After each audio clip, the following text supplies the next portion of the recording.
melihat pertarungan antara Jogo dengan Gojo. Dalam episode 7 ini sangat luar biasa, seru banget ya adegan pertarungannya. Apalagi ini nama dua karakternya mirip-mirip ya. Yang satu namanya Satoru Gojo dan satu lagi namanya Jogo, yang akan menjadi fokus utama dalam cerita kali ini. Jadi biar nggak pusing dalam pembahasan video kali ini, gue akan memanggil Satoru Gojo dengan nama Satoru. Dan yang satu lagi, Sang Iblis, akan gue panggil tetap namanya Jogo, karena nggak ada nama panggilan lain, hanya Jogo saja. Biar nanti nggak pusing-pusing banget pada saat pembahasan. Terlebih dalam episode ini, kita bisa diperlihatkan mengenai penggunaan domain atau kalau ditranslate ke Indonya sebagai penghalang, seperti kekuatan yang biasa digunakan oleh pengusir setan atau Onmyoji dengan skill penghalang atau Kekai. Bedanya di sini lebih keren dan lebih terasa sensasinya gitu, karena memang mereka menggunakan domain sebagai senjata dan nggak cuman sebagai penjara untuk mengekang satu makhluk atau musuhnya. Itu yang menjadi ciri khas tersendiri ya mengenai kekuatan dari seri anime atau seri Jujutsu Kaisen. Dan lagi setelah episode 7 ini muncul, teman-teman yang tidak membaca manganya ada banyak bertanya-tanya dan penasaran dengan kekuatan yang dipakai oleh Jogo dengan Satoru, yang nanti akan saya bahas dalam video ini sebagai inti dari videonya. Saya akan menjelaskan sedikit mengenai kekuatan Satoru dengan Jogo di sini.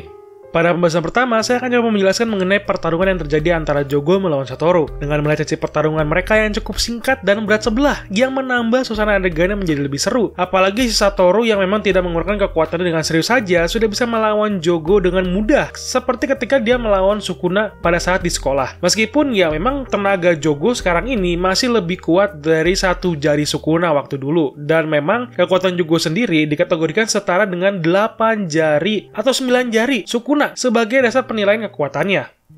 Ditambah dengan sifat dari Jogo yang memang memiliki personality atau kepribadian yang cukup buruk dan memiliki harga diri yang tinggi, membuat dirinya meremehkan Satoru ke tingkat yang paling rendah. Dan inilah yang membuat suasana adegannya menjadi sangat luar biasa seru banget nih. Karena pada awalnya kan pertarungan antara Satoru Gojo dengan Jogo di sini terlihat memang berat sebelah ketika si Satoru ini terkena serangan terus-menerus bertubi-tubi dari si Jogo, dan akhirnya terlihat bahwa Satoru lebih kuat dari Jogo dengan memperlihatkan kekuatannya yang memang lebih tinggi dari si Jogo sendiri. Itu keren banget dan pembawaan ceritanya enak banget pada saat ditonton. Jadi penentu keseruan pertarungannya itu terletak pada suasana awal percakapan si Satoru dengan si Jogo ya. Seperti yang gue bilang tadi, di sini si Jogo nggak main-main, langsung saja mengerahkan semua kekuatan yang dia punya awal-awalnya. Tanpa ampun lah bisa dibilang. Tapi meskipun begitu saja, masih kurang cukup kuat untuk melawan Satoru Gojo. Nah, kekuatan apa saja sih yang sebenarnya dipakai oleh Jogo dalam pertarungan melawan Satoru? Mari saya jelaskan ya. Bagi teman-teman yang penasaran dengan kemampuan apa saja yang digunakan oleh Jogo dan Satoru yang akan saya jelaskan nanti, akan saya coba jabarkan dan saya coba jelaskan. Tapi hanya kekuatan yang dia pakai pada pertarungan di episode sini saja ya. Ingat, yang hanya dia pakai dalam pertarungan di sini yang akan saya bahas. Skill pertama yang digunakan oleh Jogo yaitu adalah kekuatan Jujutsu atau kekuatan kutukan yang berbentuk api dan lava. Serangan ini bisa kita lihat saat tembok belakang Satoru tiba-tiba muncul gunung berapi kecil dan mengeluarkan serangan api yang cukup dahsyat. Itu nggak ada namanya, tapi emang itu kekuatan alami dari si Jogo yang memang terlihat seperti kan dia punya gunung berapi di kepalanya. Nah, itulah kekuatan Jujutsunya atau kekuatan kutukannya seperti itu.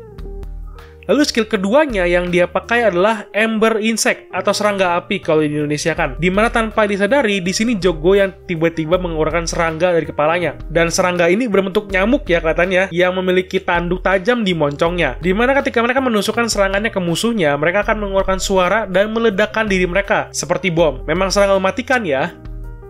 Yang ketiga adalah kekuatan yang dilancarkan ke badannya Satoru, yaitu adalah Disaster Flame. Dengan kekuatannya, Jogo menggunakan teknik kutukan miliknya untuk menembakkan letusan api yang sangat kuat yang mampu menghancurkan segala sesuatu yang dilaluinya. Karena memang Jogo ini kan dapat menciptakan dan mengendalikan api dan lava pastinya.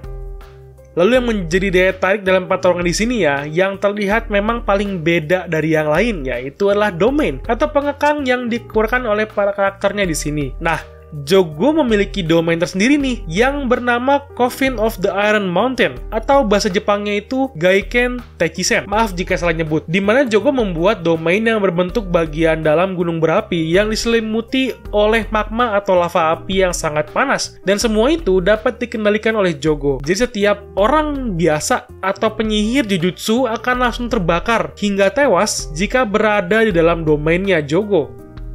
Nah, kekuatan Jogo masih ada yang lain, tapi tidak akan saya bahas semua dan saya hanya memberikan jabaran garis besarnya saja dalam video ini. Dan sisa dari kekuatan Jogo yang lainnya akan saya lanjutkan nanti di video tersendiri dan menjadi lanjutan video saya yang mengenai musuh utama dalam Jujutsu Kaisen. Ditunggu saja ya.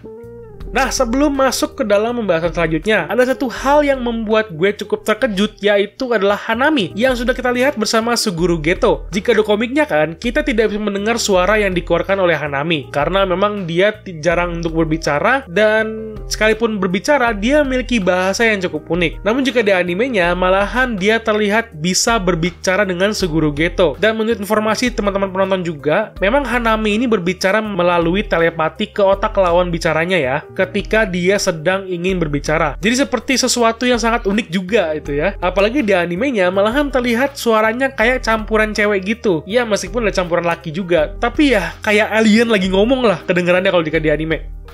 Tidak ketinggalan ya, saya juga akan menjelaskan sedikit mengenai kekuatan yang dipakai oleh Satoru Gojo ketika melawan Jogo di sini. Karena memang kekuatan yang dia pakai tidak main-main, sudah berbeda level dan pastinya sudah memiliki kekuatan yang cukup kuat untuk melawan Jogo sendirian. Seperti pembahasan sebelumnya, saya akan coba membahas skill yang dia pakai dalam episode kali ini saja. Karena memang cukup panjang dan makan durasi nantinya, jadi nggak semua saya jelasin, hanya yang terlihat saja ya.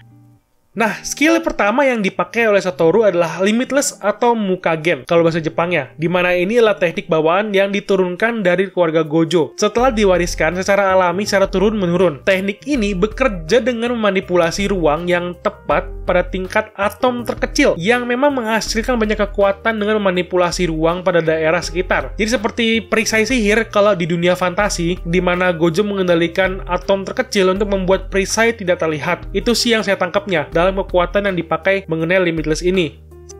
Yang kedua adalah Infinity atau yang disebut dengan Mugen, di mana skill ini masih ada sambungannya dengan Limitless yang sudah saya bahas sebelumnya, di mana Satoru membuat apapun di sekitarnya untuk bergerak lebih lambat dari biasanya. Dan kita sudah dijelaskan juga ya, di mana pada saat Jogo menjulurkan tangannya dan terhenti. Nah, itu yang disebut dengan Infinity atau disebut dengan Mugen. Banyak persepsi dari penonton mengatakan bahwa Infinity ini sebagai jurus untuk menghentikan waktu, yang padahal persepsinya itu adalah membuat waktunya itu berjalan lebih lambat. Itu kan untuk menghentikan waktu ya. Kalau menghentikan waktu kan emang semuanya terhenti dan dia doang yang bergerak. Kalau ini Infinity, dia hanya melambatkan daerah sekitarnya saja. Lalu skill terakhir yang dipakai oleh Satoru Gojo berbeda dari skill biasa, di mana ini termasuk ke dalam teknik penghalang yang banyak orang kira seperti domain, dan saya juga awalnya ngiranya ini sebagai domain sih. Tapi ya emang kelihatannya sih domain karena kan teknik penghalang, jadi kayak domain juga ini yang digunakan oleh Satoru Gojo. Dan teknik penghalang ini bernama Unlimited Void atau Muryokuso, dimana hal ini membuat ruang tanpa batas sehingga lawannya yang sedang dihadapi dapat melihat dan merasakan segalanya. Tetapi semua hal yang dirasakan tidak akan pernah berhenti dan terasa hampa. Selain jadi penghalang, menurut gue sendiri, ini juga sebagai kutukan ya, sebagai lawannya yang terkena efek stun gitu jadinya. Jika terlihat dari efek yang dirasakan oleh Jogo, di mana dia tidak bisa melihat, dia tidak bisa mendengar, dia tidak bisa merasakan apapun. Padahal matanya kebuka, tapi tidak bisa melihat apapun. Nah, itulah fungsi dari Unlimited Void atau Muryokuso. Jadi sebenarnya teman-teman, kekuatan Satoru Gojo ini masih ada yang lain dengan sejarahnya yang cukup panjang untuk diceritakan. Jadi jika kamu ingin informasi lebih dalam mengenai Satoru Gojo, bisa berikan komentar kalian di kolom komentar ya. Ya, nanti akan saya coba bahas mengenai kekuatan yang dicampur dengan latar belakang mengenai Satoru Gojo ini. Nah, itu aja pendapat gue dan informasi mengenai kekuatan yang dipakai oleh karakter dari Jujutsu Kaisen episode 7 di sini. Gimana menurut kalian dengan episode kali ini? Tulis kolom komentar ya. Dan jangan lupa bantu share video ini ke semua sosial media kalian. Jika kalian suka dengan pembahasan dalam video ini, tekan tombol subscribe-nya untuk membantu menyemangati gue untuk terus bikin video. Dan jika kalian ingin lebih membantu channel ini, bisa klik link yang ada di deskripsi. Thank you ya. Jadi, sampai ketemu lagi dalam video lainnya. Bye-bye.